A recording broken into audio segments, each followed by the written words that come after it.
Have you ever wondered what happens when the relationship between parents and children changes as we grow older? In today's video, we dive into the powerful story of Mr. Bernie, a retired man who made a life-altering decision not to share his retirement savings with his grown children. While many parents feel a deep sense of obligation to support their children, Mr. Bernie's experience offers a cautionary tale of what can happen when children don't show the same level of care and respect in return. This story explores the emotional and financial struggles that retirees may face when their children seem indifferent or even exploitative. Stay with us until the end to understand why Mr. Bernie chose to prioritize his independence, the lessons he learned from his parenting journey, and what retirees can learn from his experience about safeguarding their hard-earned savings. Before we begin, I would appreciate it if you like this video. You can help me continue to spread the old age lesson. If you haven't subscribed yet, I recommend you subscribe and turn on the bell so you don't miss any videos. If you like this video, please comment number 1. If you don't like it, comment number 0 to let me know, so I can make a better video for you. Now let's get started. Part 1. When you retire, never give such things to your children, especially after 70 years old. In a world where the demands of modern life often test the strength and endurance of familial relationships, Mr. Bernie's story stands as a powerful challenge to our conventional understanding of parental love and expectations. Imagine the emotional toll of dedicating your entire life to raising and nurturing your children, giving them every opportunity and every material possession they could need, only to reach the later years of your life feeling overlooked, unappreciated, and even forgotten by those very children you poured your heart and soul into. This is the dilemma that Mr. Bernie, along with his wife, faces today. An emotional and financial crossroads that not only challenges their understanding of family but also forces them to reevaluate their role as parents in the latter years of their lives.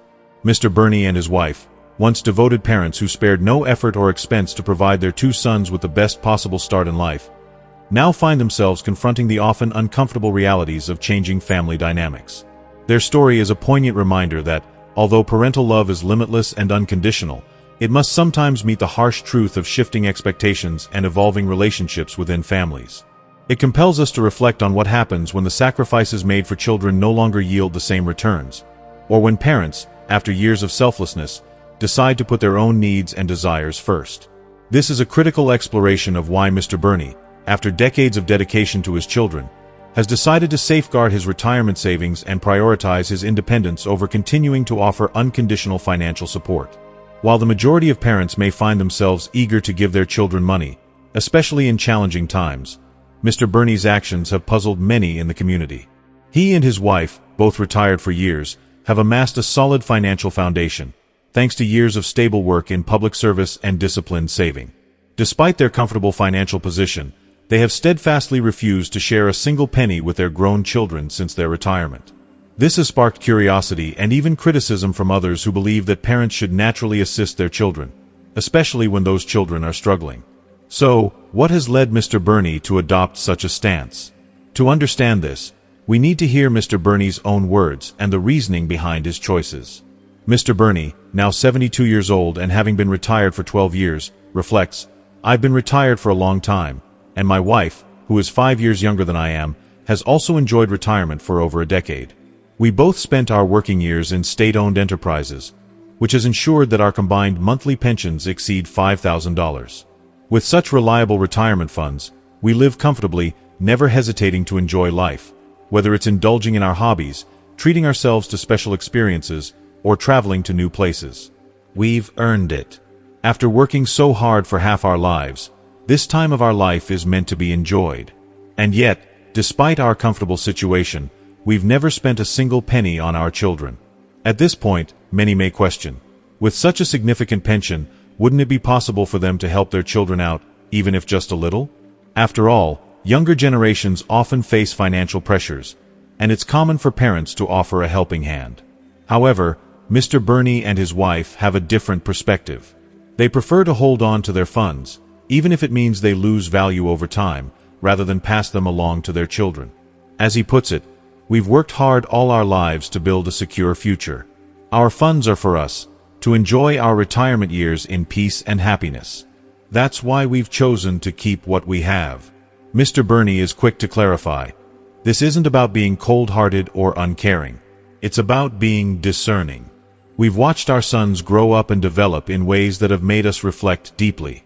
Both my wife and I came from humble beginnings. We've known the pain and struggles of poverty firsthand. So, when our lives improved after we both secured stable jobs in the public sector, we did everything we could to provide our children with the opportunities and comforts we never had. But we also established boundaries. We spent lavishly on what they needed, but were firm about not indulging them with excess. Perhaps it was my way of teaching them the value of moderation and self-sufficiency. If you are still watching this video and finding these lessons useful, please comment number 1 below to let me know that you are still watching this video with me. Thank you for your valuable time. Looking back on their children's lives, Mr. Bernie is proud of their achievements. Our sons turned out well. They excelled academically, attended prestigious universities, found jobs in major cities, got married, and even had children of their own. Everything seemed to unfold smoothly for them. People often admired us, saying we had raised them well. They were successful white-collar professionals in big cities, and we were proud of them. But as parents, we also had a role in shaping their futures, and we didn't shy away from doing what was necessary to help them succeed. He goes on to explain, we did all we could to support our sons in the early stages of their adult lives. When our eldest son graduated from college, we made sure he landed a job at a state-owned company through a recommendation. When he got married, we contributed to the down payment on his first home, a gift of $100,000. Later, when he bought a car, we provided $5,000 to help him with the purchase. As for our younger son, his chosen field was less popular, and he struggled to find stable employment after graduation. So, we invested in further education for him, covering the costs to ensure he could secure a stable career by his late 20s. We also helped him with his wedding costs, giving him over $5,000 for his dowry. And, just like with our older son, we bought a house for him and his new family. In total, we spent nearly all of the savings we had accumulated over a lifetime of work. This heartfelt reflection reveals that, for Mr. Bernie, the decision not to continue providing financial support in retirement is not driven by a lack of love or concern, but rather a desire to ensure that both his children and himself can navigate the complexities of life on their terms. It highlights the evolving nature of family relationships and how, even after giving so much, parents must sometimes choose to prioritize their future and well-being over endless sacrifice.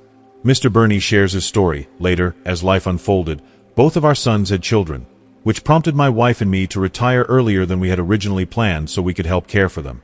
My wife retired at 50, dedicating herself to our eldest grandson, and I followed suit at 60, taking on the responsibility of caring for our youngest granddaughter. We were eager to support them in every way we could.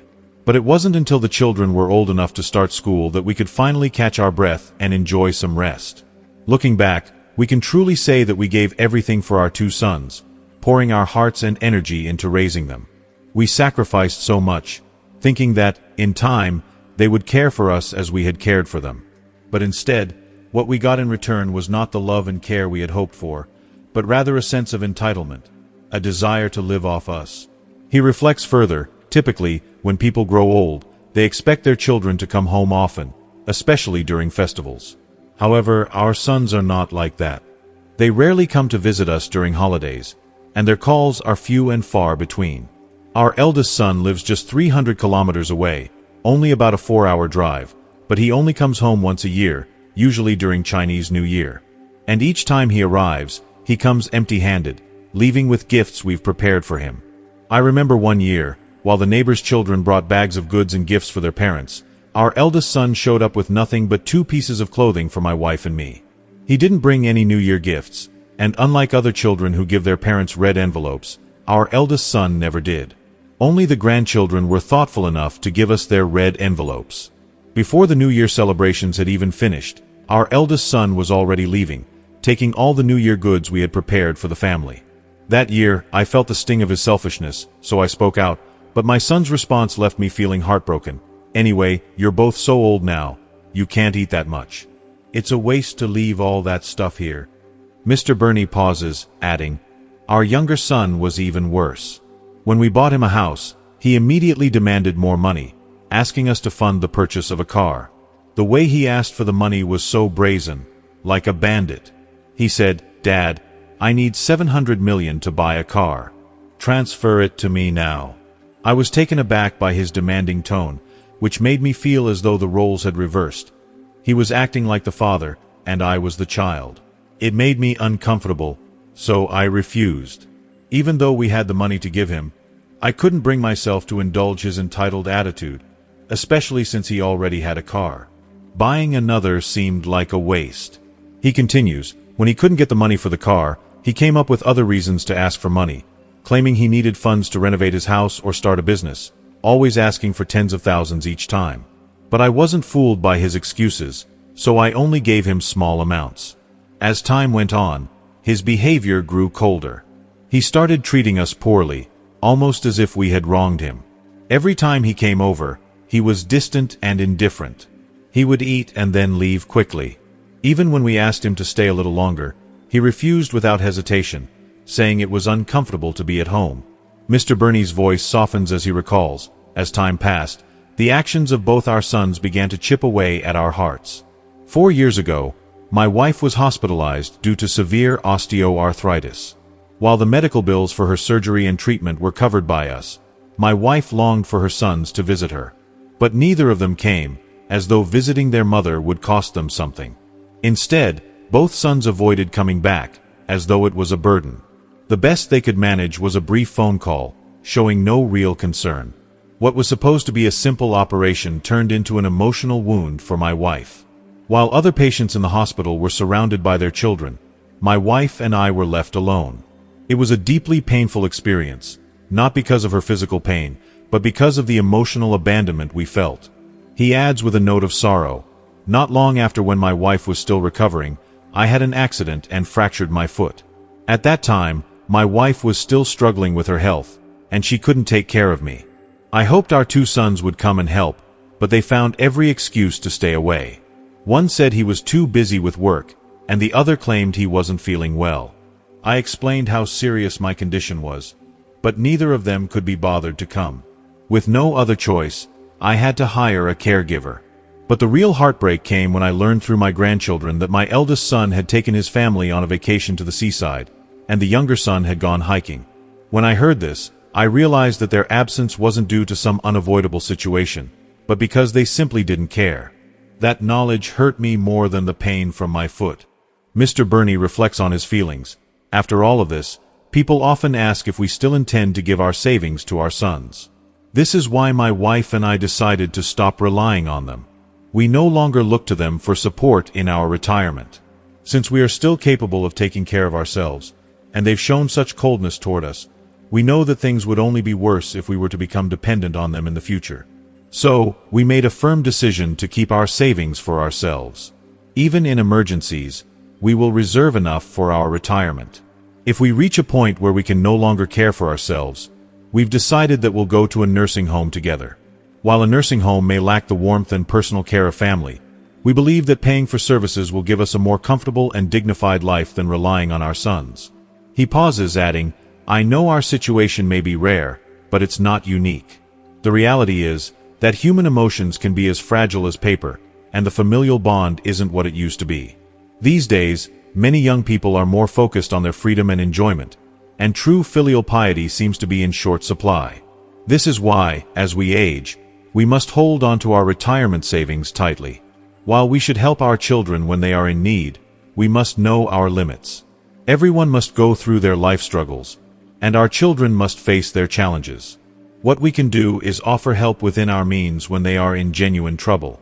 Mr. Burney continues, many older people think about helping their children raise grandchildren after they retire, but nowadays, many young people prefer to raise their children themselves and don't want their parents to take on that responsibility. If there are no grandchildren to care for, retirement can become quite dull.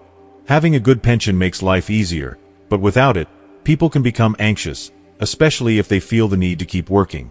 Many people remain active well into their 60s and can work for several more years. So, what kinds of jobs can retirees do? Today, I'd like to share 4 types of jobs that retirees can still pursue. The first type is community security. Community security is a common form of post-retirement employment, especially for elderly individuals who are in good health.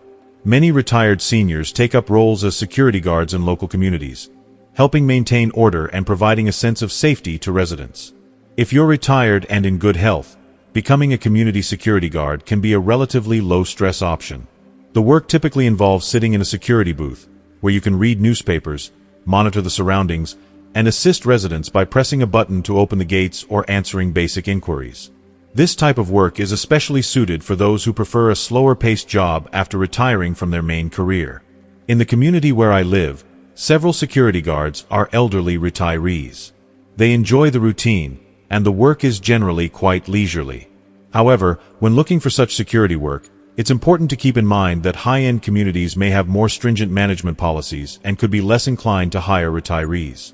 They tend to prefer younger or more professionally trained security personnel. Therefore, it's a good idea to focus on medium to low-end communities where management may be more flexible and more open to hiring retirees. While community security work can be enjoyable, it's important to be prepared for the realities of the job, such as night shifts.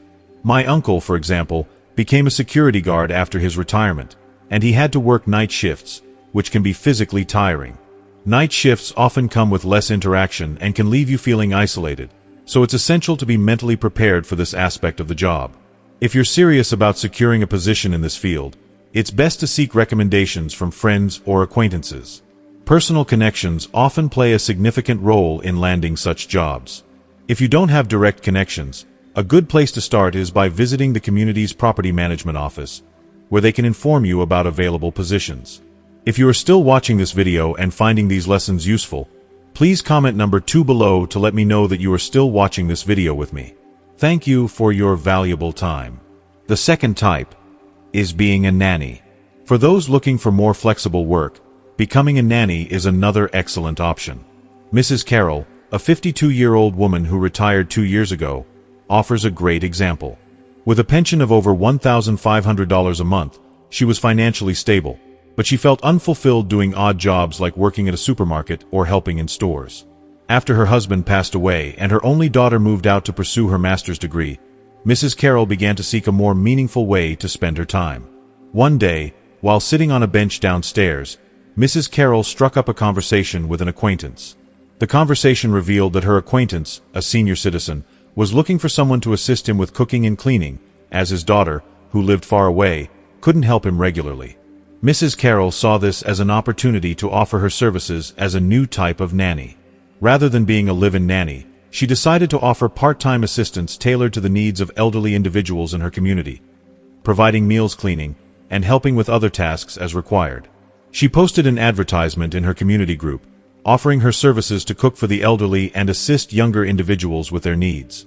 Within the same evening, she received 3 inquiries from families seeking help for their elderly relatives. Mrs. Carroll started cooking meals based on their preferences and delivering them, eventually expanding her services to include cleaning and accompanying seniors to medical appointments.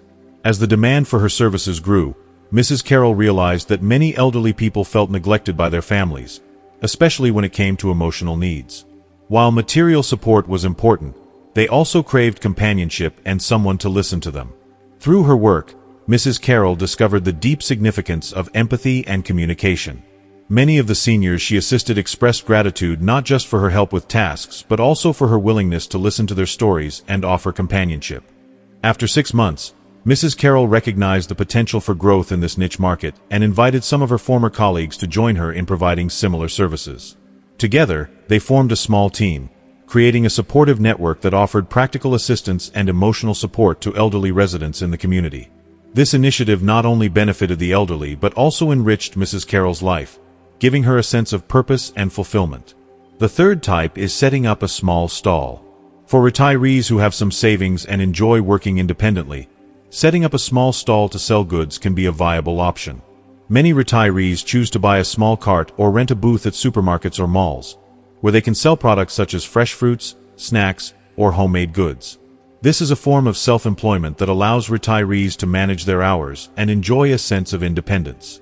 However, it's important to understand that this type of work does come with some financial risk. Setting up a stall requires an initial investment, and there's always the possibility of failure, especially if you don't have a strong customer base or if the location isn't ideal.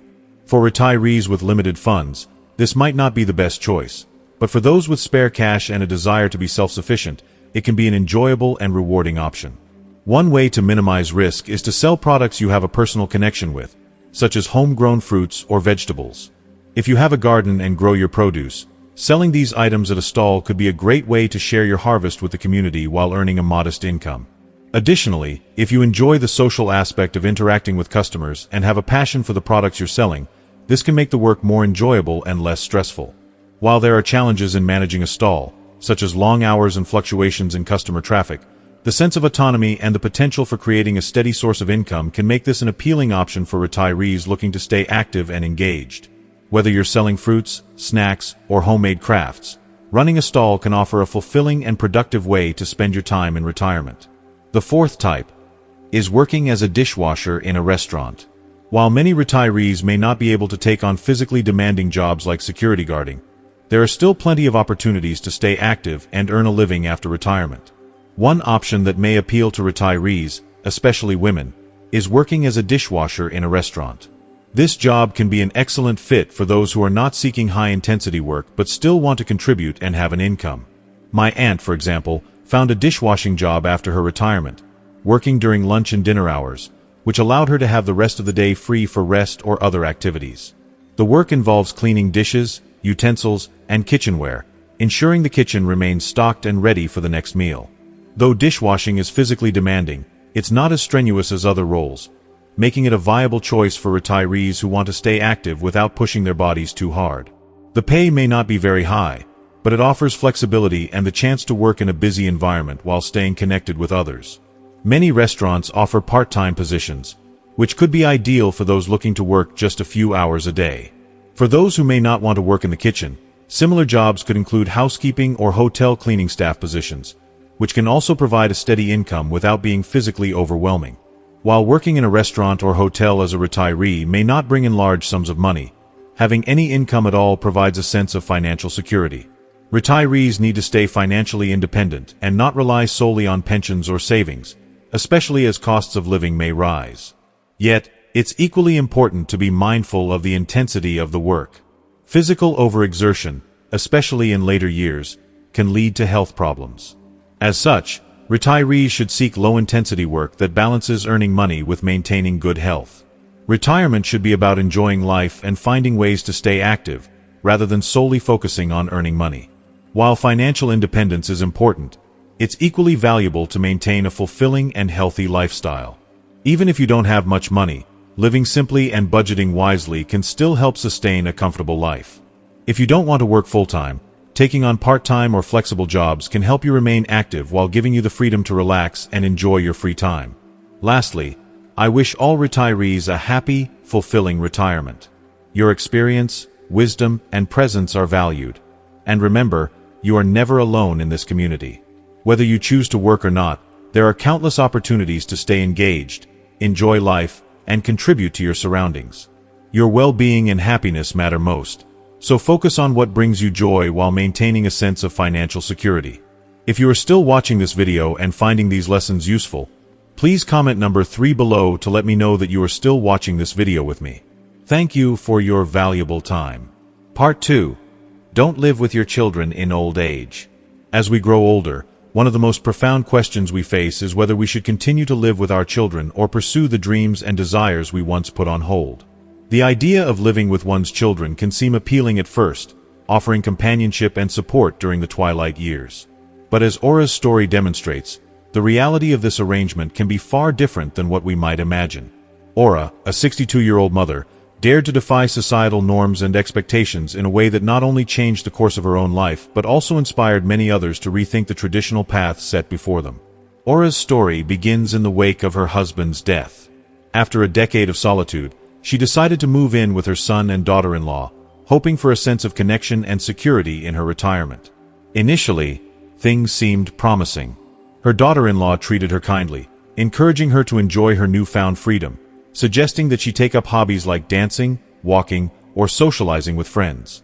For a time, Aura believed that this would be a time of relaxation and joy. However, as months passed, her reality began to shift dramatically. What began as simple requests for light housekeeping soon escalated into expectations of total responsibility. Aura found herself doing all the cleaning, cooking, and childcare, with little appreciation or time for herself. She had envisioned her retirement as a time to live on her terms, to take up activities that brought her happiness and peace. Instead, she became a household servant, feeling increasingly isolated and overworked. The time she had hoped to spend enjoying her life was instead swallowed by endless chores. When her son and daughter-in-law casually mentioned their plans to take a 4-day vacation, leaving her behind to look after the children, it was the breaking point for Aura. She was filled with frustration and a deep sense of injustice, realizing that her life had become one of constant sacrifice with little regard for her own needs. Before retiring, Aura had dreams. She longed to return to her hometown, spend time with old friends, raise a small dog, and cultivate a garden. But those dreams seemed far out of reach in her son's home. Despite her son's good intentions, the situation had evolved into something far different than what she had hoped for. She realized that she could no longer live at the expense of her happiness and independence. After much thought, Aura made a difficult but necessary decision. She told her son she was going to visit an old friend and would take time for herself. Her daughter-in-law was upset and accused her of neglecting her responsibilities, but Aura remained resolute. She packed her things, returned to her hometown, and began living the life she had longed for. Aura's decision was not just about leaving a burdensome situation. It was an act of reclamation.